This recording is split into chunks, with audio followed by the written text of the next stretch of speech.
सारे आनंद का अनुभव किया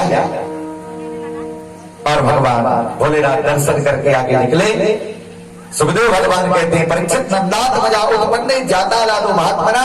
सारे ब्रजमंडल में अनेक प्रकार के आनंद हो रहे हैं और आनंद चलते चलते में एक दिन नंद बाबा अपनी पत्नी यशोदा से बोले हैं कि यशोदा, मुझे कंस को वार्षिक टैक्स देना है। दूसरा, देवकी के 6 पुत्र कंस ने मारे हैं, तो देवकी और वसुदेव हमारे स्नेही जन हैं, तो थोड़ा उनसे भी मिलाऊं। ये सोच करके ये मिलने के लिए मथुरापुरी गए, कुछ यादवों को साथ में ले गए और कंस को टैक्स दिया। कंस नंद बाबा को बहुत मानता था, क्योंकि नंद बाबा गोकुल के श्रेष्ठ व्यक्ति थे, इनका बड़ा भाव था। और जब नंद बाबा मिले थे कंस को, तो कंस को बड़ी प्रसन्नता हुई, बिठाला, स्वागत समारोह हुआ। और नंद बाबा ने चलते चलते में कंस से कहा कि कंस, हमारे घर में आप सबकी कृपा से एक बेटा हुआ है। कंस को बड़ी प्रसन्नता हुई, अरे वाह नंद, इस अवस्था में बुढ़ापे में भगवान ने तुम्हें बेटा दिया है, बड़ी प्रसन्नता की बात है। तो मणियों की माला उतार के और तुरंत नंद बाबा को दे दिया कंस ने, इसे ले जाके हमारे तरफ से आपके बेटे को भेंट करना है। यहां तक तो कुछ नहीं, बड़ी प्रसन्नता है कंस को। पर ध्यान दीजिए, नारद जी बगल में बैठे थे तो उठ के कंस के पास चले गए।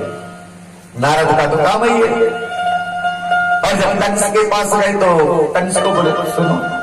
कंस बोला, क्या है? अरे सुनो। तो नारद जी ने धीरे से कंस से कहा कि पूछो तो बेटा कब हुआ है, पूछ लो, पूछो तुम पूछो, हमें तो पता है पर तुम पूछो। विवश कंस ने कहा, नंद बाबा ये बताइए आपके घर में बेटा कब हुआ है? तो नंद बाबा बोले, भैया अष्टमी की रात्रि बुधवार के दिन 12 बजे रात में। अभी भी कंस के दिमाग में कोई बात नहीं चल रही है। अब देखिए, सूचना एवं प्रसारण मंत्री नारद जी कितनी आग लगा रहे हैं। नारद जी ने फिर कंस से कहा कि वो लड़की तुम्हारे हाथ से छूट के आकाश में गई और बोली कि तुझे मारने वाला कहीं और पहुंच गया, वो कौन दिन था? अरे राम राम, जब सुना कंस ने दहल गया। वो भी बुधवार था, अष्टमी की तिथि, 12 बजे रात। नारद जी बोले, अब बताओ इसे क्या कहोगे? अष्टमी की रात में नंद के घर में बेटा होना, 12 बजे रात में, अष्टमी की रात में देवकी की कन्या होना। और जब कंस ने पत्थर में पटका तो हाथ से छूट करके उसी रात में कहना कि तुझे मारने वाला कहीं और पहुंच चुका है, तो मतलब इसे क्या कहोगे? अभी भी कंस समझ नहीं पा रहा है, बुद्धि भ्रमित हो गई। नारद जी बोले, कंस समझ ले, वही है तेरा काल, देवताओं की चाल तू जानता नहीं है, वही है। काय को बेटी होगी यशोदा को, देवकी को? जब देव आकाशवाणी कही कि आत्मा पुत्र होगा तो कहां बेटी होगी? तो देवता झूठ बोलते हैं? मुझे तो लगता नहीं कि देवता झूठ बोलते हैं। नारद ने कहा, कंस मैं साफ जानता हूं देवताओं की चतुरता। नंद बाबा को जल्दी से विदा कर दिया कंस ने। अब जब विदा हुई तो कंस विचलित हो गया। नारद जी अब हम क्या करें? नारद जी बोले, भैया अब तो मैं भी कुछ नहीं बता सकता, तू जान तेरा काम क्या, मेरे बस की बात नहीं है। अब तो वो बालक हो गया और कुछ भी हो सकता है, कभी भी कुछ भी हो सकता है, सावधान रहो, बस यही बात है। कंस के महामंत्री अघासुर बगल में बैठे थे। अघासुर आए, महाराज चिंता न करो, बालक हो गया तो हो जाने दो। हमारी बहन को नहीं जानते आप? कौन? पूतना। आप जानते नहीं हमारी बहन को, बड़ी बहुत ज्यादा, बहुत चालाक। क्या करती है? 14 दिन के अंदर के जन्मे बालकों को ऐसा मार देती है, ऐसा मार देती है कि तारीफ के काबिल कोई समझ नहीं पाता, और 14 दिन के बालकों को धराशायी कर देती, कोई जान नहीं पाता और मार देती। इसे कहते हैं पूतना। क्या बढ़िया काम करती, बोलो। भागवत में पूतना को लोक बाल घातनी कहा है, ये बाल घातनी है। पूतना कौन है? निकृष्ट है। पूतना कौन है? अपराधी है। पूतना कौन है? पापनी है। संसार में सबसे बड़ा यदि दोष है तो दो व्यक्तियों को मारने में है। बोलो राधे राधे। इससे बढ़कर के दूसरा दोष नहीं। बरदे बालक एक स्वभाव कि नहीं न संत विदु से काऊ। किन पर शस्त्र नहीं उठाया जाता? शास्त्र कहते हैं बालकों पर शस्त्र प्रहार नहीं किया जाता, बूढ़ों पर शस्त्र प्रहार नहीं किया जाता। वृद्धों को मारने एवं बालकों को मारने से जघन्य पाप लगता है, बड़ा अपराध। भूल करके भी वृद्धों पर हाथ नहीं उठाना चाहिए, बच्चों को नहीं मारना चाहिए। इससे बढ़कर के दूसरा कोई पाप नहीं। और पुत्रा किनको मारती है? बच्चों को मारती है। लोग बाल घातनी है। तुरंत याद किया 2 मिनट में पूतना आ गई। यहाँ तो नंद बाबा वसुदेव जी के यहाँ चले गए थे और जब पूतना आई तो पूतना ने कहा चिंता न करो, मैं अब भी धराशायी करके आता हूं। और पूतना तुरंत चली वहां से, गांव चल करके बाहर गई और भयानक रूप से सुंदर रूप बना लिया। महलों में पहुंच गई। नंद भवन में आई तो रोहिणी और यशोदा, रोहिणी वसुदेव जी की पत्नी है, उनके यहाँ भी एक बालक का जन्म हुआ शेषावतार। तो एक शेष भगवान थे और एक कृष्ण थे। तो दोनों पल्ला पर 2 बालक लेटे हैं। और जब पूतना गई तो दोनों माताएं पूतना को देख करके विचलित हो गई। रोहिणी जी ने यशोदा से पूछा तुम जानती हो? बोले हाँ। तुम भी नहीं? बिल्कुल नहीं। तो पर है कौन? तो पूतना पास में आई और बोले चिंता न करो, आप लोग सोचो मत, मैं मथुरा के एक ब्राह्मण की पत्नी हूँ, मेरे पति बड़े जोशी। उन्होंने मुझसे कहा कि यशोदा के यहाँ बुढ़ापे में बेटा हुआ है, जाके कुछ विद्या जताया हो, कुछ तंत्र मंत्र कराओ जिससे उसे किसी प्रकार की नजर ढीठ न लगे। भैया यशोदा ने सुना कि अरे ये तो हमारे बच्चे की नजर ढीठ उतारने आया। तो मैया यशोदा रोहिणी से बोले कि आप इनके लिए जलपान की व्यवस्था करो, मैं तब तक गांव में 2-4 बच्चे और छोटे छोटे मैं उनको ले आऊं। ये है यशोदा। यशोददाती इति यशोदा। और यशोदा मैया तो गांव में बच्चों को लेने के लिए चली गई। रोहिणी जी जलपान की व्यवस्था कर रही है। अब कौन बचा? देवी पूतना और कृष्ण बलराम दोनों की पलपल। अब पूतना ने देखा कि इस समय में खाली है, माहौल अच्छा है, मारने का आनंद आएगा। पर समस्या ये बनी है कि ये 2 हैं, एक गोरा एक सांवला। अब कंस का काल इनमें से कौन सा है? ये मारू किसको? घूम के पलना के पास से ये निरीक्षण नहीं ले पा रही थी कि इसको मारू कि इसको मारू। और घूम फिर के जाके दाऊ भैया के पलना के पास खड़ी हो जाए। अब कन्हैया देखे कि भगवान जब बार बार वहां काए जा रही है, क्या मिलेगा उसे? अब पुत्र थोड़ी और आगे बढ़े तो कन्हैया लंबी सांस लेगी, चलो कोई बात नहीं, फिर लौट गई। और घूम के जाके फिर दाऊ भैया के पलना के पास खड़ी हो गई। कन्हैया विचार करें, ये मानेगी नहीं। तो भगवान पूतना को संकेत दे रहे थे। कैसे? बुलाकर नहीं, आंख बंद करके और अपनी मुट्ठी को बंद करके पूतना को संकेत दे रहे थे कि मौसी बात तरफ मत जा, वो बहुत खतरनाक व्यक्ति है जिसके पास तू खड़ी, तो उसे जानती नहीं, अभी पलना में लेटा है और तू ज्यादा आतंक करेगी ना तो वो पलना के पास ही मारेगा तुझे। मैं तो थोड़ी रिहाई करूंगा पर वो नहीं करने वाला, वो बहुत खतरनाक व्यक्ति है, वो तो आखिरी वोल्टेज है। तो इस तरह बात। और पुत्रा ने जब देखा कि ये बालक की आंखें बंद है, मतलब ये डर रहा है, तो पुत्रा दौड़ के भगवान के पास आई। अब सही जगह पर आ गई और पुत्रा भगवान को गोद में लेकर के बैठ गई। कालकूट नाम करके विष अपने स्तनों में लगा करके भगवान को पिलाने आई थी। भगवान ने पुत्रा को देख करके आंखें बंद कर लिया, भगवान देख नहीं रहे। परीक्षित ने बोला कि गुरुदेव क्या भगवान पुत्रा को देख करके डर गए थे? समझना।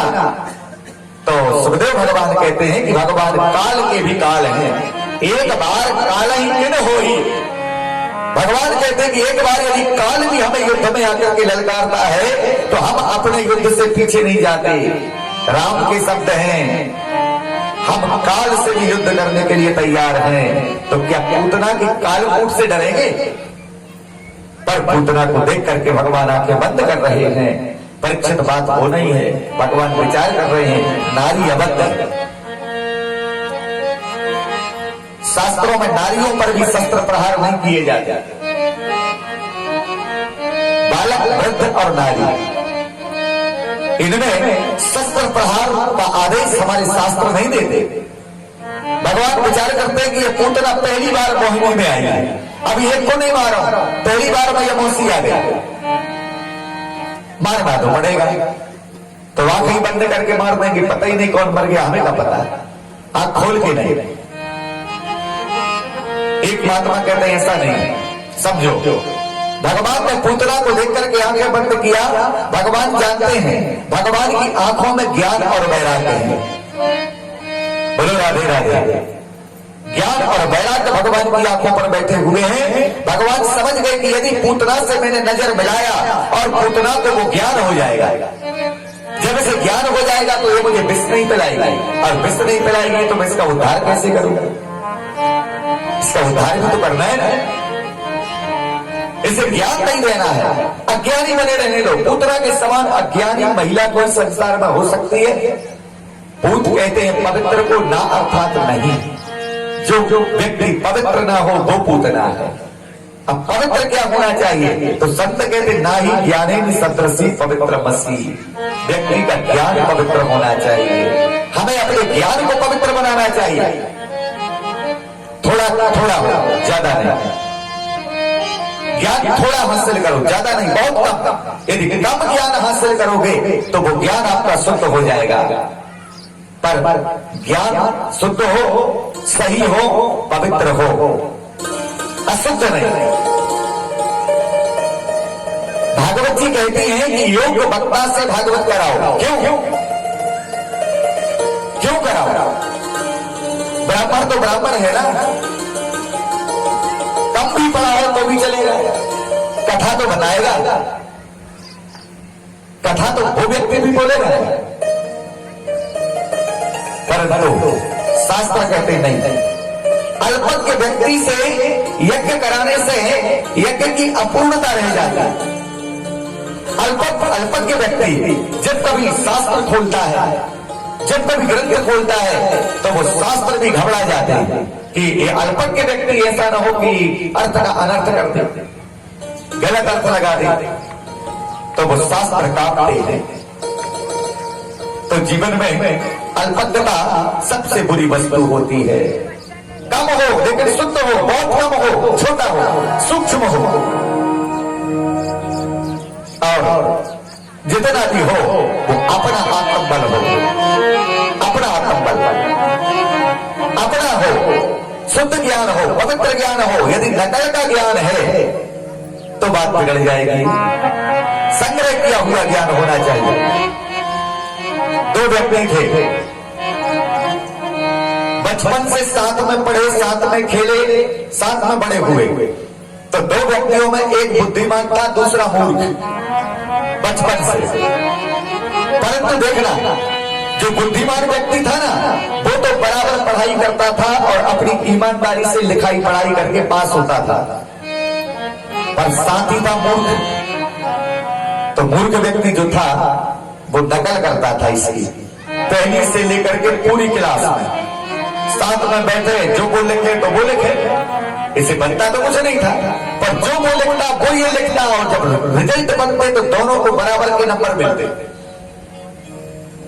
जबकि जानता कुछ नहीं है, पूरा नकल करके पूरा पास हो करके और एक नंबर आ गया। और जब पास हो गया तो दोनों के इंटरव्यू के आदर भी आ गया, दोनों की नौकरी लगने लगी। अब जब दोनों का नंबर लगा तो दोनों मित्र बोले भाई अब चलो साथ ही चलेंगे।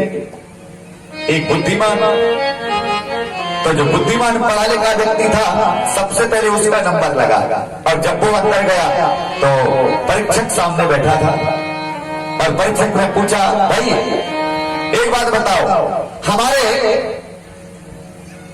परीक्षक ने प्रश्न किया कि भारत के पहले प्रधानमंत्री कौन हुए? प्रश्न बना। तो इसने कहा पंडित जवाहरलाल नेहरू। उत्तर सही। दूसरा प्रश्न किया कि भाई हमारा देश स्वतंत्र कब हुआ?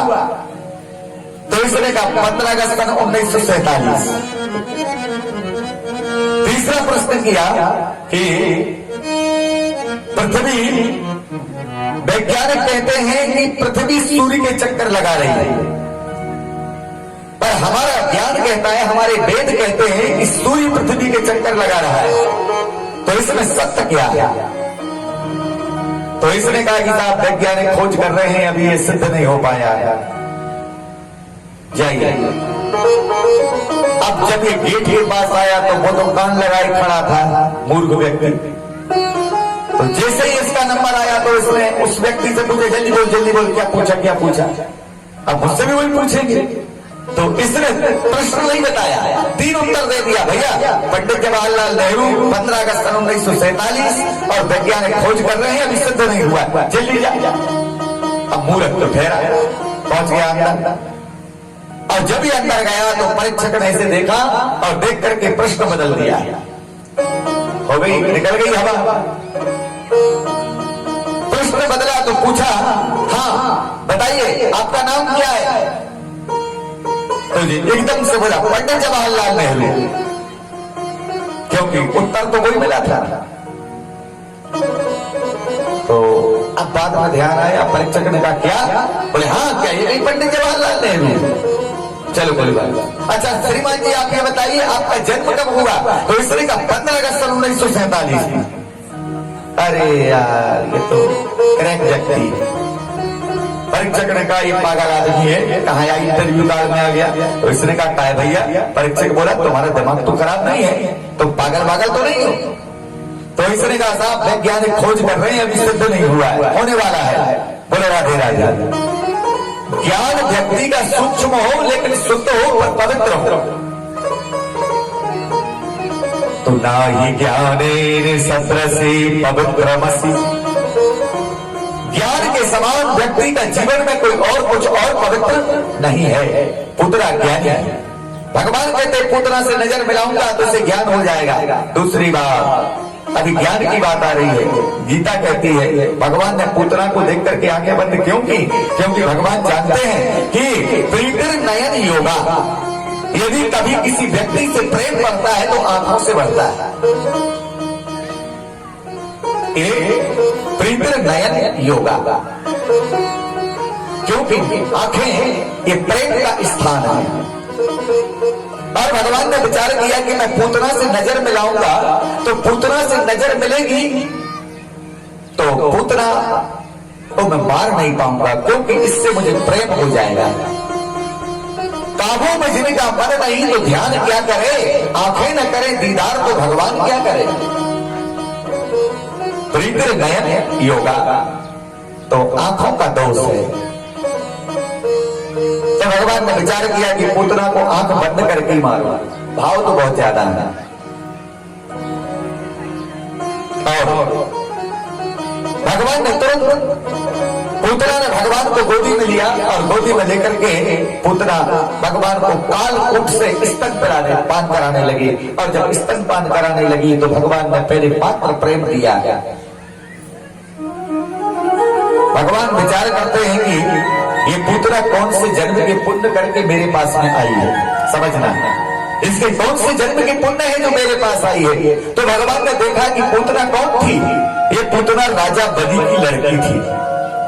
भगवान ने जब बलि को छला था ना तो इसका नाम था रत्नमाला, इसने बड़ी सेवा करी थी। और 6 महीने के बाद जब भगवान आने लगे तो रत्नमाला रोई की गोविंद भगवान मेरा क्या होगा? तो भगवान बोले तू चिंता न कर, तू चाहती क्या है? तो इसने कहा कि आप मेरे बेटा बन के आओ, मैं आपकी माँ बनना चाहती हूँ। तो भगवान बोले देख माँ तो तू बन नहीं पाएगी, क्योंकि बहुत आर्डर है अभी, कई जगह मुझे माँ बेटा बनना है। हाँ पर तू माँ नहीं, तू मासी जरूर बनेगी।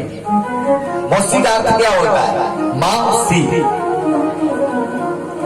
माँ की बहन, मासी, माँ जैसी। माँ नहीं है तो माँ जैसी है, तो मासी तू जरूर बनेगी, तू मासी बन करके आएगी। और भगवान ने आज पुतना को मासी कहकर के संबोधित किया है कि मासी। पुतना के जब स्तनपान करते हुए भगवान ने प्राणों को पिया ना तो पुतना चिल्लाई छोड़ छोड़। भगवान बोले मासी जिसे पकड़ता हूं उसे छोड़ता नहीं। आज तू पकड़ गई और मैंने किसी को पकड़ा नहीं और पकड़ लिया तो छोड़ा नहीं। पुत्रा को बोली गोविंद, इस लोक से भी छोड़, उस लोक से भी छोड़, दो लोक से छोड़, अपने गवलोक ले चल। और पुत्रा ने देखा कि अब तो ये मेरे प्राणों को पान करने लगा, तो पुत्रा भयंकर वेश में भगवान के सामने प्रकट हुई है। और भयंकर वेश में पुत्रा भगवान को लेकर आकाश में उड़ी और आकाश में उड़ करके गांव के बाहर आई। भगवान ने अपना वजन बढ़ाया और वजन बढ़ा करके जो दावा है तो धाम से पुत्रा करके गिरी और उसके प्राणांत हो गए। इति प्रणम्य देवी गोपी कृतरक्षणा। भगवान ने पूतना का संहार किया, पूतना मरी और इसके मरने पर आवाज पूरे ब्रजमंडल में फैली है। गांव वाले बोले क्या हो गया, पता नहीं, इस तरह बाबा जाइए। और सब दौड़े दौड़ करके गई, जाकर देखा भारी 7 कोस की लंबी चौड़ी पूतना पड़ी। इतनी लंबी चौड़ी पूतना को देखा, कन्हैया वक्षस्थल में डटे हैं ऊपर, सिद्धियां लगा करके ग्वाल वाल चढ़े, भगवान को उतार के लाए, मैया यशोदा को दिया। इतने में नंद बाबा आए। बाबा ने देखा ये क्या हो गया, एक बोला कन्हैया को लेके भाग रही। पता नहीं कौन से देवता ने रक्षा कर दिया जो आज हमारे लल्ला बच गए। और 7 टुकड़े पूतना की कराई गई और 7 टुकड़े करा करके यमुना के किनारे किनारे 7 चिताओं का निर्माण किया और 7 टुकड़ों को उन चिताओं में रखा है। और पूतना जब जली तो ऐसा लगा सुगंध निकल रही है। परीक्षित बोले कि गुरुदेव राक्षसी मरे तो सुगंध निकले, तो गुरुजी ने कहा कि पूतना अब राक्षसी नहीं है। बोले राधे राधे, पूतना अब राक्षसी नहीं है, अब क्या बन गई? पूतना भगवान के द्वारा मरी है, तो पूतना का तो उसी समय मोक्ष हो गया। भगवान ने उद्धार कर दिया। और फिर गोपियों से नंद बाबा बोले कि लल्ला को नजर जरूर बैठी है, पापनी थी तो गौशाला में ले जाओ। गौशाला में लेकर के आई और काली गाय थी भगवान की, वो गाय से भगवान की नजर उतारी। हे कन्हैया, यदि तुझे उस राक्षसी की नजर लगी है तो गोविंद भगवान तेरी रक्षा करें। भगवान हंस रहे, मेरे मंत्रों से मेरी जो नजर उतार रही हो, क्या बात है? मेरे मंत्रों से मेरी नजर उतारी जा रही है।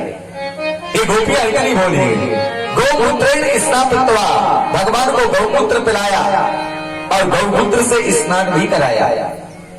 क्यों जरूरी है? बेचारी है, बाजारी साबुन से नहीं। गोपियां कन्हैया को गौमूत्र से स्नान कराती हैं। ये बहुत बड़ा आयुर्वेदिक फार्मूला है। गौमूत्र से स्नान कराना ये जीवन में सबसे जनोपयोगी बात है। जिन बच्चों को माताएं बचपन से गौमूत्र पिलाती हैं या उससे स्नान कराती हैं, उन बच्चों को भविष्य में बड़ी बीमारी का खतरा नहीं होता। बोलो राधे राधे। किसी प्रकार का इन्फेक्शन बच्चों के जीवन में आता नहीं है। ये सबसे बड़ा तंत्र है। इसलिए बच्चों को बाजारी साबुन से नहीं, जीवन में गौमूत्र का सेवन हमेशा कराना चाहिए। बहुत बड़ी औषधि है, बहुत बड़ी दवाई है। और तुरंत अपने महल में लेकर के आई हैं। समय व्यतीत हुआ, कंस को पता लगा है कि हमारे एक खिलौने को और वो छोटे से कृष्ण ने तोड़ दिया। तो उसी समय और सक्तासुर नाम करके दैत्य आए। तो सक्तासुर छकड़े में जो दूध दही रखा था ना, वो छकड़े में सक्तासुर आकर के विराजमान हो गया था। मैया ने देखा कि गोपियां नाच गा रही हैं, आनंद हो रहा है, तो मैया ने कहा कि कन्हैया के पलना को छकड़ा के नीचे रखवा दो। सकट के नीचे रखवाया। और जब सकट के नीचे भगवान के पलना को रखवाया ना, तो भगवान ने देखा उसी में आकर के सक्तासुर विराजमान हुआ।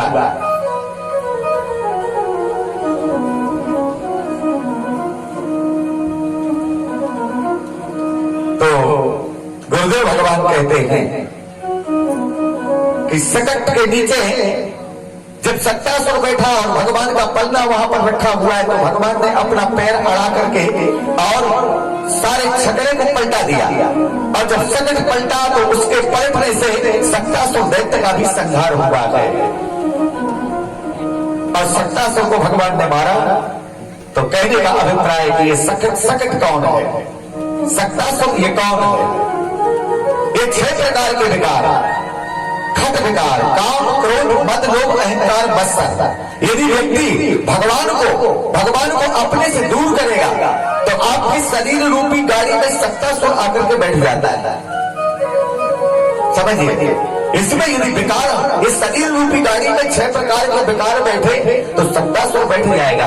परंतु गाड़ी की रक्षा जब होगी कि जब उसके ऊपर आप कृष्ण रूपी परमात्मा का पलना रखेंगे, और कृष्ण रूपी परमात्मा का पलना रहेगा तो सक्तासुर का भगवान अंत कर देंगे, विकार नष्ट हो जाएंगे, अपने आप सब समाप्त हो जाते हैं। बोलो राधे राधे। आगे सुखदेव भगवान कहते हैं, एनावतरेणो भगवान हरिश्वराम एकदा यशोदा लालयन्ते सुतं सती। कंस को पता लगा कि सक्तासुर मर गया, तो कंस ने तृणाव्रत से कहा कि तुम क्या करोगे? तो तृणाव्रत ने कहा कि अब हम क्या करेंगे वो देखो। एक बार मैया यशोदा कन्हैया को गोदी में लेकर स्तनपान करा रही है, और उसी समय तृणाव्रत नाम करके दैत्य मथुरा से कंस की आज्ञा पा करके भगवान को मारने के लिए आ रहा है।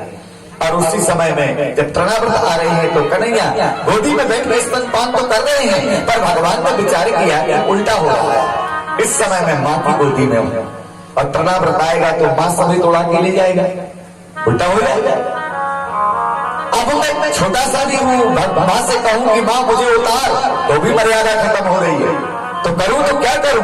तो भगवान ने अपना वजन बढ़ा दिया, इतना वजन बढ़ाया कि मां भगवान को सहन नहीं कर पाई, जमीन में लुढ़का दिया। और वैसे ही तो मोटे थे, अब जब जमीन में भगवान लुढ़क गए और भगवान के लुढ़कते ही मैया ने देखा कि तो खेल में लग गया, थोड़ा अंदर का काम कर लूं, और मां अंदर के काम के लिए गई। इतने में तृणाव्रत बवंडर के रूप में आ गया और भगवान को उड़ा करके आकाश में ले गया, और आकाश में जाकर के बगले का रूप लिया। भगवान ने देखा बाबा जी का तीसरा खिलौना, और खेल खेल में भगवान ने अपने हाथों को बढ़ाते बढ़ाते बगले का गला पकड़ा, और जब गला पकड़ा तो बगला ने देखा कि अब तो शक्ति खत्म। इतने जोर से प्रभु ने दबाया कि उसके प्राणांत हुए और सीधा ला करके पटक दिया। जिस जगह में पुतना मरी उसी जगह में तृणाव्रत का उद्धार हुआ है, और तृणाव्रत भी मारे गए। यहाँ पर गांव वालों ने शब्द को सुना, दौड़ करके गए तो भगवान को देखा, बगला बगल में मरे पड़े हैं। भगवान को उठा करके घर लेके आए। नंद बाबा विचलित हो गए, नंद बाबा विचलित हो गए। बाबा ने समस्त यादवों को घर में बुलाया, सभा जोड़ी, और सभा जोड़ करके नंद बाबा बोले कि भैया हम गांव छोड़ के जाएंगे। तो गांव वाले बड़े दुखी कि बाबा ऐसा क्या हो गया?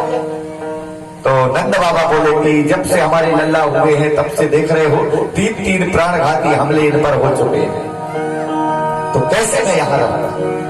गांव वालों ने कहा कि बाबा जी जहां आप वहां हम, नंदो अपनी आनंद सर्वजना। जब आप अपने आनंद को हम पर मिला देते हो तो हम तो अपने दुख को हम पर क्यों नहीं मिला रहे? सोचिए, नंदो अपनी आनंद सर्वजना। नंद बाबा कोई भी काम करते हैं तो श्रेय देते हैं ब्रजवासियों को। यशोदा कोई भी काम करती है तो श्रेय देती है गांव की गोपियों को। यशोदा ददाति यशोदा, वो यशोदा है, अपने यश को दूसरों को प्रदान करने वाली देवी है यशोदा। बोलो राधे राधे। घर में भोजन बनाते समय 2 माताओं के बीच में यदि भोजन अच्छा बन जाता है तो एक माता जी कहती मैंने बनाया है आज, तब अच्छा बना है, और कोई मिर्ची ज्यादा पड़ जाए तो फिर नहीं मैंने सब बनाया, मिर्च तो इसने डाला, ले फंस, उल्टा हो जाता। तो यश सब लेना चाहती हैं, अपजस कोई नहीं। पर यशोदा अपजस लेना चाहती थी, यश नहीं अपयश। बिगड़ जाए तो मेरी गलती हो गई, बन जाए तो सामने वाली की हो गई, तब भगवान आते हैं साहब इसके घर में। नंद बाबा ने कहा कि मैं गांव छोड़ूंगा, तो गांव वालों ने कहा आप अकेले नहीं, हम सब आपके साथ चलेंगे, सब चलेंगे। कहां जाएंगे? तो नंद बाबा ने कहा कि हम लोग वृंदावन चले। वृंदावन तो जंगल है, सघन वन है, आज तो शहर है, परंतु उस समय तो वृंदावन बंद था ना, जहां कन्हैया की गौएं चरती थी। तो गांव वाले बोले कि वहां तो वृंदावन सघन वन है, वहां क्या करेंगे?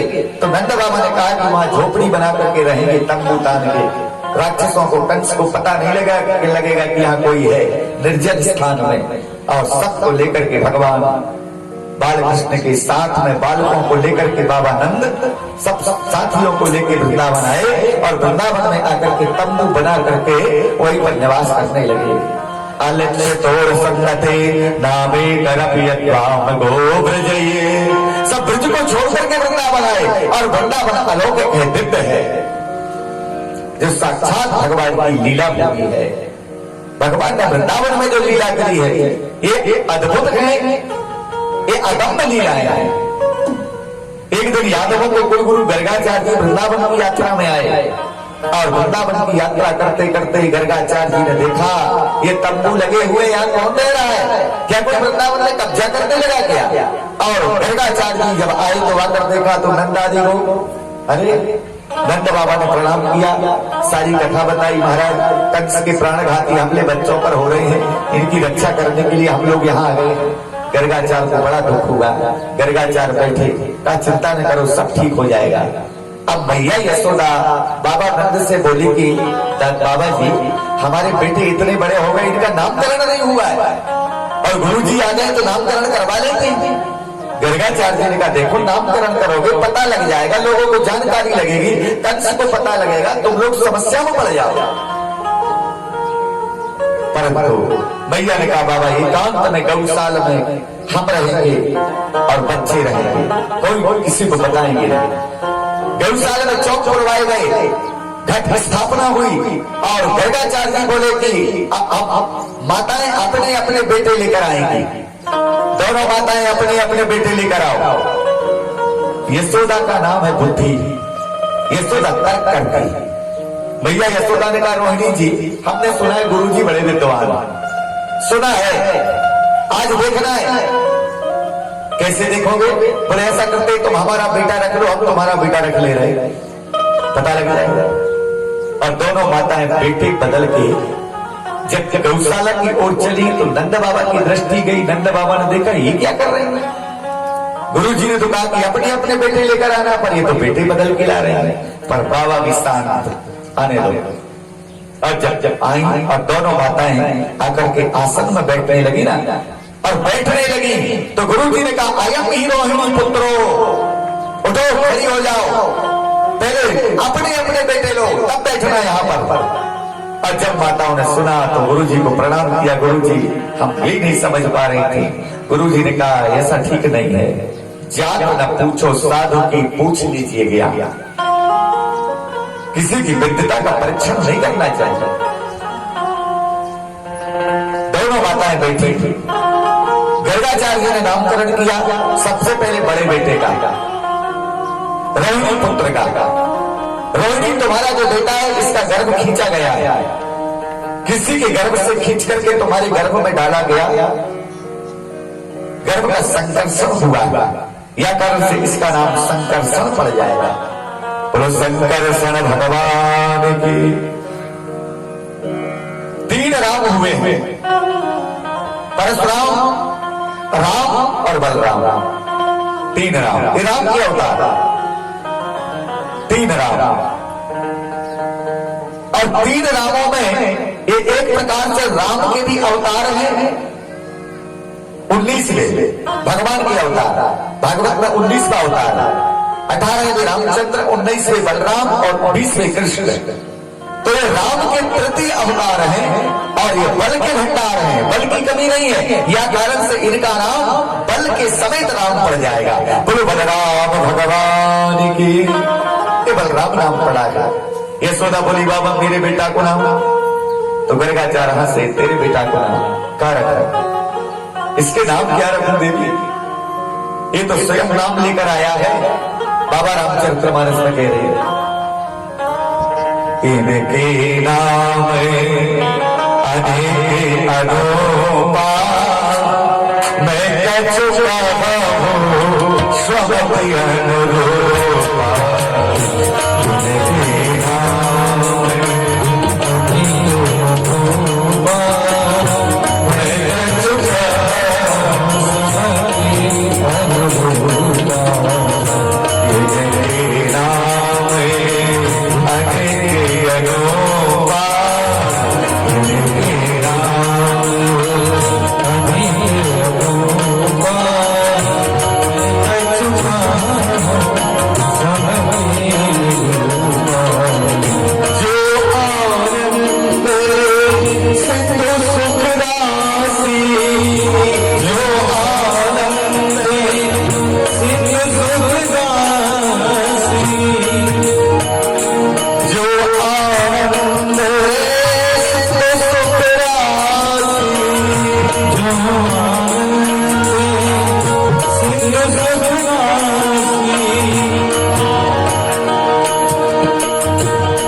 काम नहीं कर रही है।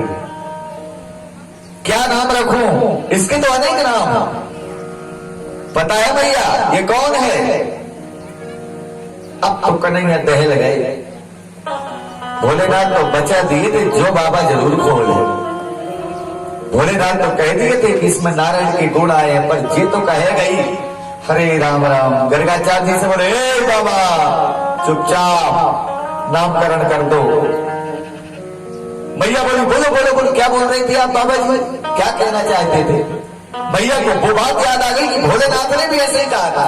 और फिर ये दोबारा गर्गाचार्य जी कह रहे हैं तो इनके नाम अनेक रूपा।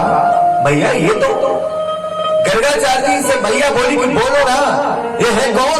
बोलो। तो गर्गाचार्य जी बोले, है कछु नहीं है। गर्गाचार्य जी ने देखा कि बात तो बदलनी पड़ेगी, तो गर्गाचार्य जी ने कहा, है कछु नहीं है, तेरे बेटे में कुछ कुछ अंश मुझे दिखाई दे रहे हैं, अंश। बाबा बोले चलो अच्छा रहा। नंद बाबा भी शांत, कन्हैया भी खुश। गर्गाचार्य जी ने कहा इसके अनेक नाम हैं, रजोगुण, सतोगुण, तमोगुण, 3 गुण। रजोगुणांश ब्रह्मा, सतोगुणांश विष्णु और तमोगुणांश शिव, ये 3 रंग। तो रजोगुण लाल, सतोगुण सफेद, तमोगुण काला, 3 रंग। 3 रंगों को मिश्रण करिए। ये 3 रंगों को मिश्रण करके और उन रंगों को मिश्रण करके उनका एक रंग बनाइए। और इन रंगों को मिश्रण करने के बाद जो रंग बनता है उस रंग को कहते हैं श्याम। वो रंग होता है कृष्ण, तो इसका नाम पड़ेगा कृष्ण। बोलो कृष्ण भगवान की। तेरा नाम कृष्ण नाम, सीधा नाम नहीं है, तेरा नाम। भक्तों को आकर्षण करने वाला, ये आकर्षण का केंद्र कृष्ण है। और तुम्हारे बेटे का नाम कृष्ण पड़ जाएगा, कृष्ण नाम रखा। दूसरी बात, ये काला है ना, तो इस कारण से इसे काला कहने में बुरा लगेगा, इसे श्याम कहेगा, श्याम रंग। तो भगवान को लोग कहते हैं श्याम सुंदर। देखिए कितना बढ़िया नाम है। काला व्यक्ति भी यदि श्याम सुंदर हो जाए तो सुंदर हो जाता है। एक गांव में एक ही मोहल्ले में 2 माताएं, एक माता जी के पति गोरे, एक के काले।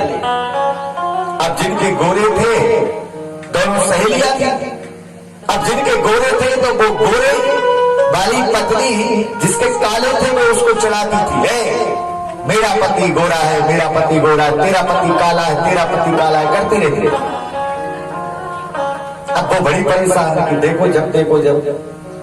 और धीरे धीरे फिर बात बढ़ती गई, तो वो जब गए मेरा पति सुंदर, मेरा पति सुंदर सुंदर सुंदर। अब वो सुंदर ही मिलेगी।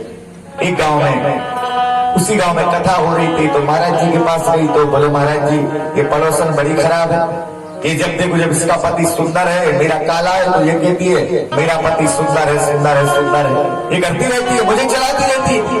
तो पंडित जी ने कहा कि अगली बार जब वो कहे कि मेरा पति सुंदर है, तो उससे कहना कि ठीक है तेरा पति सुंदर है, पर मेरा पति भी श्याम सुंदर है, उससे बढ़कर के कुछ और है। आवाज ही बंद कर दिया महाराज जी ने, वो तो श्याम सुंदर है, इससे सुंदर संसार में दूसरा कोई नहीं है। धीरे धीरे भगवान बड़े होने लगे और समयानुकूल 81 दिन के भगवान हुए और 81 दिन में भगवान ने पहली करवट ली। देखिए जब पहली बार भगवान ने करवट लिया तो करवट लेने से नंद बाबा ने ब्राह्मणों को दान किया और 81 दिन की अवस्था में भगवान ने माखन चोरी प्रारंभ की। बोलो राधे राधे। और नंद बाबा भगवान कृष्ण को बालकों को लेकर के कि अब तो कोई शंका नहीं है, अब कोई उत्पात नहीं हो रहे हैं, तो लेकर के अपने गोकुल में आए और गोकुल में लेकर के आए हैं। धीरे धीरे भगवान बड़े हो रहे हैं। अब तो भगवान के मोती जैसे 2 दांत निकल आए, बाल भी बड़े बड़े घूंघर वाले हो गए। ठंडी का समय पड़ा और ठंडी के समय में मैया ने कन्हैया का सुबह सुबह श्रृंगार किया और श्रृंगार करके लाला को नंद बाबा के बगल में आंगन में लाके बिठा दिया, जहां पर बाबा पूजन कर रहे हैं। नंद बाबा पूजा कर रहे हैं और पूजन करते हुए जब मैया ने देखा ना कि बाबा पूजन में व्यस्त हैं, बालक कन्हैया जी का शांत बैठना, तो चुपचाप भगवान बैठे। देखिए और नंद बाबा सालग्राम की बटैया को लेकर के धो रहे हैं। काली काली इतनी बड़ी बटैया, जल से धोया, फिर माखन से, फिर शहद से, फिर दूध से, फिर दही से, पंचामृत से।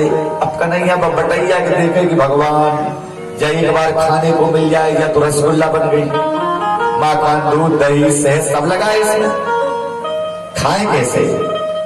और जब नंद बाबा ने चंदन लगा करके भगवान को अपने सिंहासन में रखा और हाथ में माला लेकर के जप करने लगे, लल्ला ने धीरे से झांक के देखा, हाँ बाबा तो लग गई चाप में। तो धीरे से खिसके और खिसक के सालग्राम की बटैया खींच के मुंह में रख लिया। जा तरफ मुंह करके बैठ गए। बैठे भगवान उस तरफ मुंह करके, बाबा का माला जब पूरा हुआ और देखा भगवान को भोग लगाने के लिए, देखा तो भगवान ही गायब। कहां गए भगवान? कहां चले गए? और लौट के जब इस तरफ देखा तो कन्हैया बात तरफ मुंह करे बैठे। बाबा बोले, लल्ला हमारे भगवान है का? अब मुंह में बटैया भरी का बोले तो सिर हिला रही है, झूठ नहीं बोला। लाओ दो, नहीं मिलेगी, बोल नहीं मिलेगी। अरे ला भैया, लल्ला दे नहीं रहे, सिर हिला। बाबा सोचे कि जाओ उठा के ले आओ। और जब उठा के उस तरफ गए, भगवान की तरफ देखा इन्होंने तो एक तरफ का गाल फूला था। बाबा समझ गए खा गया भगवान, खा गया इसने। इतना दिमाग खराब हो गया, ये तो मेरे भगवान खाने लगा। उसी गाल में चटाक से चाटा मारा और कोई गाल में जब मारा तो बटैया बाहर। और कन्हैया रो पड़े। मैया को लगा कि ये गिर गया, अभी ढंग से बैठ नहीं पाते थे, ये गिर गया। तो मैया दौड़ करके आई। बाबा गुस्से में लाल लाल आके खड़े हैं अपनी बटैया लेकर के, डांट रहे हैं कन्हैया को। तो मैया ने देखा, अरे बाप रे क्या हो गया? बाबा बोले, इसने मेरे भगवान खा लिया। मैया ने कन्हैया को लिया और कन्हैया को लेकर के महलों में आई। बड़ा आनंद हुआ है और भगवान धीरे धीरे सनी सनी बड़े हो रहे हैं। अब तो भगवान डंग डालने लगे, निकलने लगे और भगवान आनंद से बाहर तक आने जाने लगे। धीरे धीरे प्रभु बड़े हो रहे हैं। सुखदेव भगवान कहते हैं कि कदा गृहवासी सो यशोदानंद गेहिना। अब तो भगवान सनी सनी जब बड़े होने लगे तो मैया दधी मंथन का कार्य कर रही है और दधी मंथन के कार्य करते करते मैया ने देखा कि कन्हैया ने आकर के नेति अर्थात रस्सी पकड़ लिया। और जब रस्सी पकड़ा ना तो दधी मंथन का काम रुक गया। प्रेम उमड़ पड़ा। माँ लाला को गोदी में लेकर स्तनपान कराने लगी और बाई समय मैया को याद आया चूल्हे में दूध रख दिया है, ऐसा हो कि वो फट के गिर जाए। तो मैया ने लल्ला से कहा, 2 मिनट बैठना बेटा, अब भी आई। कन्हैया को जमीन पर बिठाला। लाला को इतनी जोर की गुस्सा आई कि 5 लीटर गंजी में दूध क्या रखा है, अपने पूत को छोड़ के चली जाए, चली जाए। भैया तो गई अंदर, लकड़ियों को बाहर किया और भगवान ने देखा कि अब कुछ लीला करनी पड़ेगी। तो मैया जब अंदर से बाहर आई तो भगवान खेल में लग गए थे और भगवान खेल में लगे। खेलते हुए भगवान को मैया ने देखा कि अभी तो कोई दिक्कत नहीं है, खेल रहा है, चलो कोई बात नहीं। और मैया अपने दूसरे काम में लग गई। भगवान धीरे धीरे घुटुन घुटुन पहुंच गए रसोई घर में और रसोई घर में जाकर के जितनी लकड़ियां बाहर थी वो सब चूल्हे में डाल दिया। लकड़ियां जब चूल्हे में गई तो धीरे धीरे धीरे अग्नि का प्रेशर बढ़ा और इतने जोर से आग जली, जितना दूध रखा था गंजी में सब उफल के जमीन में गिर गया, कुछ बचा नहीं, पूरे चौके में बिखर गया। और जब दूध पूरा बिखर गया तो गंजी जलने लगी और जब गंजी जली तो लगा कि कुछ जल रहा है। माँ घबराती हुई दौड़ करके गई और जाकर के देखा रसोई घर में कि दूध जल गया। परंतु जब पहुंची तो देखा कि दूध नहीं जला है, केवल गंजी जल रही थी। दूध तो बिखर गया था, उफल सब बिखर चुका है। और मैया अपने आप को शांत करी। मां को पसीना निकल गया। देखिए, जिनके घर में गाय का दूध गंजी में रखा हुआ जलता है उस घर में बच्चे की आयु कम होती है। इसलिए माताओं को इस बात का भी ध्यान रखना चाहिए कि घर में कभी दूध जलना नहीं चाहिए। भैया यशोदा ने देखा कि अब तो ये उपद्रव किया किसने, तो मां तुरंत कन्हैया को ढूंढना शुरू किया। जरूर इसकी करामात है। और ढूंढते ढूंढते ढूंढते कहीं मिले नहीं। अंत में रसोई घर में आई तो आकर के देखा कि रसोई घर में एक कोने पर चिपके हुए भगवान बैठे। मैया बोली पकड़ गया और लेकर के लल्ला को तुरंत वहां से आई, बेटा आज तुझे बांधूंगी, आज तुझे बांधूंगी, मानूंगी नहीं, तू बहुत उपद्रव करने लगा है। अंदर से ऊखल लेकर के आई और रस्सी लेकर के आई, पीछे हाथ करके ऊखल को लेकर के और मैया ने रस्सी से भगवान की बांधना शुरू किया। अब पीछे हाथ, ऊखल पीछे, पेट से रस्सी डाली और बांधना चाहती है, पर रस्सी छोटी पड़ती जा रही है, ये बांध नहीं पा रहे। क्या करें? अंदर गई, फिर रस्सी लेकर के आई और रस्सी ला करके फिर लपेट लगा करके जोड़ के फिर लपेटा, फिर छोटी पड़ गई। फिर अंदर गई, फिर लेकर के आई, फिर लपेटा, फिर जोड़ा, फिर छोटी पड़ गई। बात क्या है? परीक्षित बोले गुरुदेव ये क्या लीला है?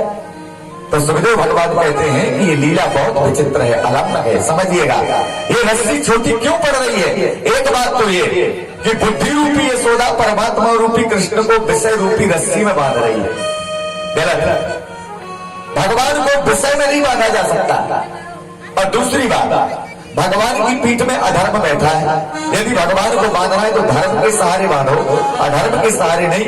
और मां अधर्म के सहारे भगवान को बांध रही है, अब कैसे बने? ये बांध नहीं पा रही है। और फिर पीठ को देख करके जब भगवान को बांधना चाह रही है तो भगवान किसी भी रूप में बंध नहीं पा रही है। दूसरा भाव कि मां भगवान के पेट को बांध रही है। भगवान कहते हैं कि मां तू मेरे पेट को बांध रही है। थोड़ा सोचिए, भगवान कहते हैं मेरे पेट में ब्रह्मांड है, पूरा ब्रह्मांड, और तू मुझे नहीं बांध रही है, मेरे ब्रह्मांड को बांध रही है। मैं तेरा बेटा हूं, तू मुझे बांध ले, परंतु पूरी दुनिया को क्या बांध रही है? ये पेट में समस्त लोग लोकपाल है, समस्त स्थान है, ये सब बंध जाएंगे तो महाप्रलय हो जाएगा। ये गलत है। क्या करूं? मैया बांधेगी, मानेगी नहीं, तो भगवान ने अपना मुंह मां की तरफ किया और मां की तरफ जब देखा, रस्सी को थोड़ा नीचे किया और नीचे किया, मां ने मुंह के दर्शन किया और भगवान के दर्शन करके और भगवान ने पेट से थोड़ा रस्सी को नीचे किया है, तुरंत गांठी लगे। दाम कहते हैं रस्सी को, उदर कहते हैं पेट को। तो दाम से उदर को बांधने की वजह से भगवान को भक्तों ने एक नाम दिया था, दामोदर। बोलो दामोदर भगवान की। भगवान का नाम दामोदर पर। मैया बोली बंधे रहो, कन्हैया बोले कोई उलझन नहीं, बंधे रहेंगे।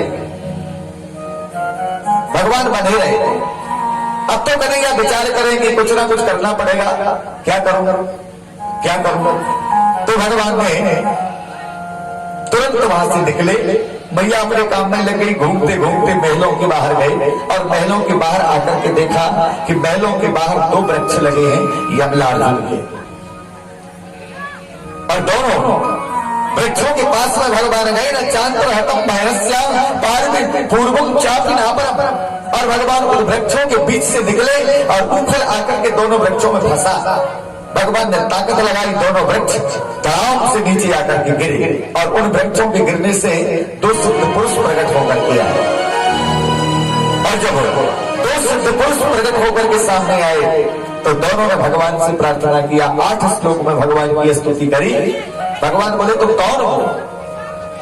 तो इन्होंने कहा कि महाराज वैसे तो हम कोई साधारण व्यक्ति नहीं है, हम धनवंतरी कुबेर के बेटे मणिगिरी और नलकुबर। नारद जी के श्राप के कारण हमें वृक्ष बनना पड़ा और नारद जी ने हमें श्राप दिया कि तुम वृक्ष बनोगे। तो हमने नारद जी से निवेदन किया कि महाराज हमें यदि वृक्ष भी बना रहे हो तो वृंदावन का बना दीजिए। एक बार यदि हम वृंदावन के वृक्ष बन करके आ जाएं तो हमारा जीवन कृतार्थ हो जाएगा। और आज हम वृंदावन के वृक्ष बन के आए हैं, अब तो हमें कोई उलझन नहीं, वृंदावन का आनंद हमें मिला है। तो भगवान बोलेंगे अब कहाँ जाना चाहते हो? अपने पिता के यहाँ। तो दोनों ने कहा कि महाराज जो एक बार वृंदावन में वृक्ष भी बन जाता है तो उससे फिर वैकुंठ की जरूरत नहीं है। उसे फिर संसार के सुखों की आवश्यकता नहीं है। वृंदावन की वो भूमि है, एक बार जाने के बाद व्यक्ति कृष्णमय हो जाता है। ये वो वृंदावन है। दोनों का उद्धार भगवान ने किया है। और इन वृक्षों के गिरने की आवाज जब सुनी गई तो धीरे धीरे और गांव के दौड़ करके आए, देखा मैया ने कन्हैया को छोड़ा।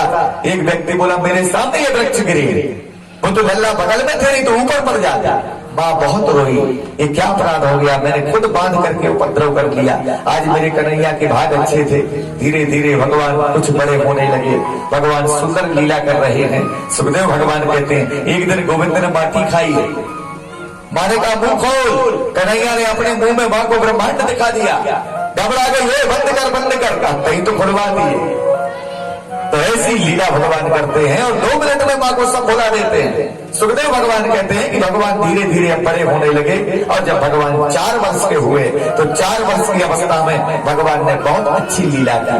आगे क्या लीला हुई, अब भगवान की माखन चोर लीला प्रारंभ होती है। तो भगवान रात्रि के समय में आते हैं और गौशाला में जाके सबके बछड़ा छोड़ देते।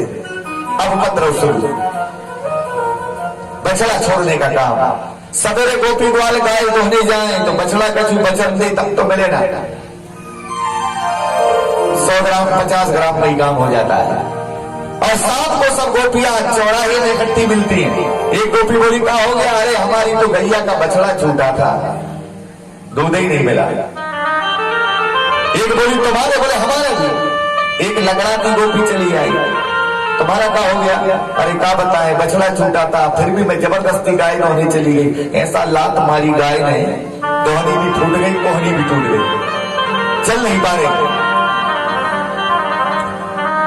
अब प्रश्न उठता है कि ये करता कौन है। कन्हैया समझ गए पकड़े जाएंगे, अपन पिटाई भी होगी, ये काम बंद, बछड़े छोड़ने में काम नहीं बनेगा। सुखदेव भगवान कहते हैं गोपियों को आनंद भी मिलता था। भगवान नित्य प्रति नए नए कार्य करते। एक दिन भगवान ने गोपाल चौर मंडल की स्थापना कर दिया और गोपाल चौर मंडल में भगवान उसके सेना नायक हो गए, अध्यक्ष बन गए। 8-10 बाल सखाओं को लेके भगवान यमुना के किनारे बैठे विचार कर रहे हैं, भैया आप लोग बहुत दुबले हो, खाते पीते नहीं हो क्या। बच्चे बोले खाते पीते तो हैं परंतु गरीब लोग। तो कन्हैया बोले कि भाई कल से सबको मैं माखन खिलाऊंगा, सब मेरे साथ चलना, हम सब मिलकर के माखन खाएंगे। कहाँ का माखन खिलाओगे कन्हैया। भगवान बोले सबके घर का। ग्वाल बाल बोले भीख मांगोगे। कन्हैया बोले भीख हम नहीं मांगते। तो क्या करोगे। भगवान बोले डंडे की चोट में चोरी करके लाएंगे और माखन खाएंगे। पकड़े गए तो कोई बात नहीं, मैं कह रहा हूं पकड़े नहीं जाएंगे।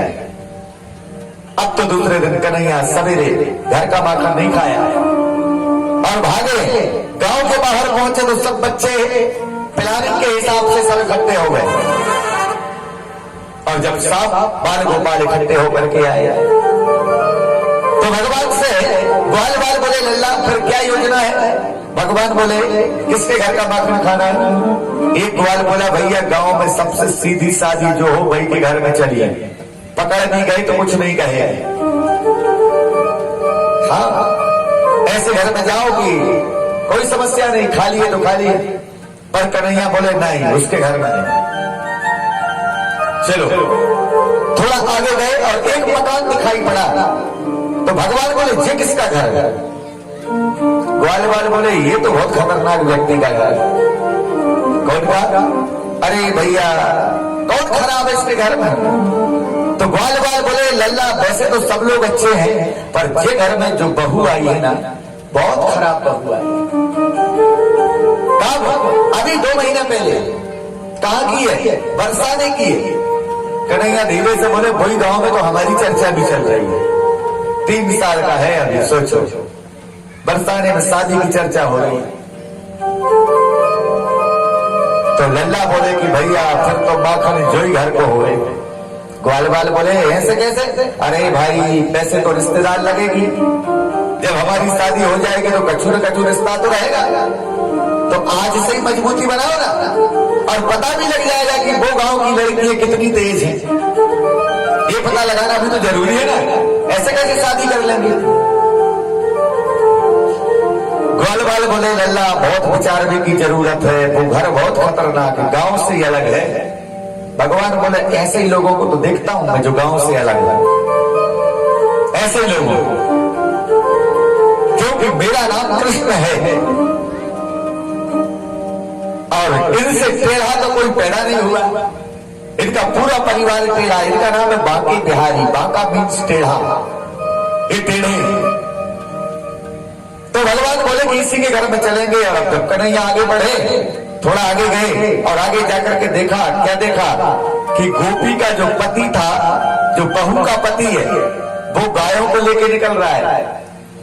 राम राम, इसमें राम राम कहा भैया वृंदावन, कब लौटोगे? शाम को। अरे चलो भैया तो गए। थोड़ी देर बाद दादाजी थैला लेकर निकल गए। दादाजी राम राम। अरे राम राम का नहीं है, कहाँ जा रहे हो? हम तो मथुरा जा रहे हैं। मतलब सामई को लौटोगे? हाँ सामई को। ये भी निकल गए।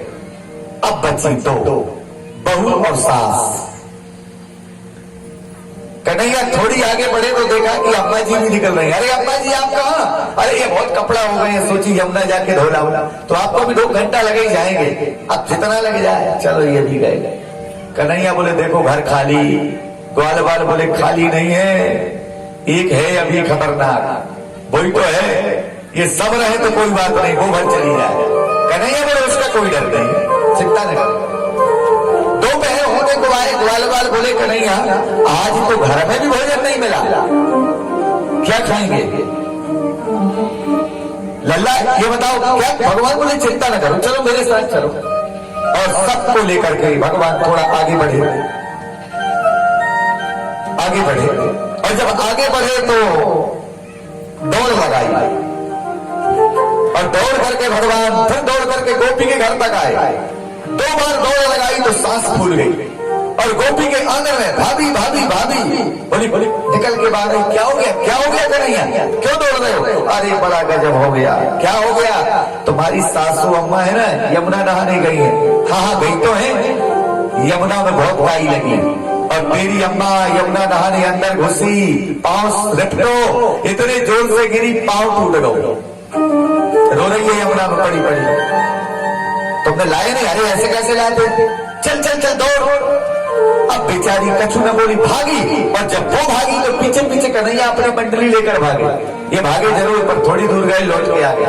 आकर देखा खूब माखन लगा हुआ है, मटके रखे हैं, उतारा नीचे, खूब खाया, आनंद लिया। कुछ बच गया, ये न खा ले तो क्या करोगे? ग्वालवालों से। ग्वालवाल बोले लल्ला आप क्या करोगे? भगवान बोले वृंदावन में बंदरों की कमी नहीं है, जो आवाज दिया 10-50 बंदर आ गए और सब बंदरों को मक्खन खिला दिया। वृंदावन के बंदर पूरे रईस हैं, बोले राधे राधे। हाँ कोई कसर होती नहीं है। खूब खाया, बंदरों को खिलाया, आनंद लिया। और बहू तो दौड़ गई है, यमुना के किनारे पहुंची। माता जी नहा के आ रही थी, काय दौड़ रही है बाबरी, क्या हो गया? बोले माता जी पाँव कैसा है? बात क्या है? तो बहू बोली कि कन्हैया गए थे भागते हुए और कह रहे थे कि तेरा पाँव, तेरी सास का पाँव टूट गया, यमुना में पड़ी पड़ी रो रही है। तो सास बोली मेरा पाँव नहीं टूटा, तेरा घर मिट गया आज, मैं तो ज्यों के त्यों हूं। और जब आई और आकर के देखा तो पूरे भांड फूटे पड़े थे, सब मटकी आता बगरी थी।